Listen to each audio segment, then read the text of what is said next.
Good morning guys, কি খবৰ আপোনালোকৰ? আশা কৰোঁ সকলো ভালে আছে। আপোনালোকৰ আশীৰ্বাদত মোৰো ভালেই। আৰু আমি আজি আহি পাইছোঁহি। বৰ্তমান আগে পিছে আহি পোৱা নাই দেই এখন গাঁৱত। আজি প্ৰথম আহিছোঁ এবাৰ। বিংকু কোনে কোনে আহিছে ক'বচোন। আৰু মই কিন্তু এবাৰ প্ৰথম আহিছোঁ আৰু ধানা কাটিছোঁহি। লগে লগে কামে হাতে লাগি গৈছোঁ। আৰু কাঁচিখন চাচোন, এইপিনে আমাৰ ঘৰ পিনে এখন কয় নেপালী কাঁচি।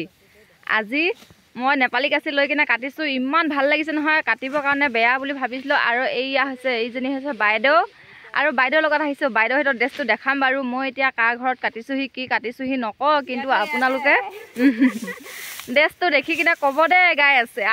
মইনো কি মানুহৰ ঘৰত ধান কাটি আছোঁহি। বৰ্তমান আছোঁহি বিংকত। আৰু এইজনী হৈছে বাইদেউ মালিকনী। ইয়াতে ধান কাটি আছোঁহি। আৰু এজনী হৈছে পিছপিনেজনী আমাৰ মালিকনী।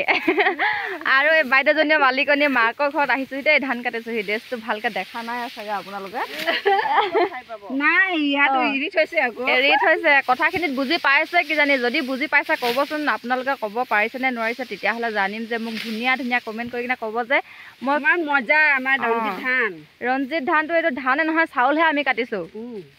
আমাৰ পিনে যদি এনেকুৱা ধান বেছি নালাগে, আমাৰ পিনে এনেই মই এটা অনুমান কৰিছোঁ, 3 বিঘা কৰিলে মানে যিমানখিনি ধান পাম, ইয়াত 1 বিঘাতে সিমানখিনি ধান পাব। ইমানে ধুনীয়া মানে ধান কাটি হেঁপাহ পেলোৱা নাই। এইখিনি ধান নহয়, চাউল বুলি ক'লেও বেয়া নহ'ব।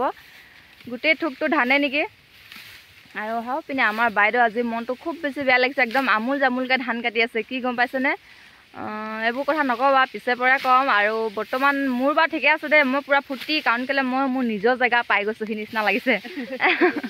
বাকীনো কি ক'ম। তাৰপিছত আপোনালোকে এটা ধুনীয়া মন্তব্য কমেণ্ট কৰি কিনে ক'ব যে মানুহখিনি চিনি পাইছেনে নাই পোৱা, কি মানুহ হয়, ক'ত আছোঁহি। আৰু সময়ে দেখাই থাকিম বাৰু আপোনালোকক।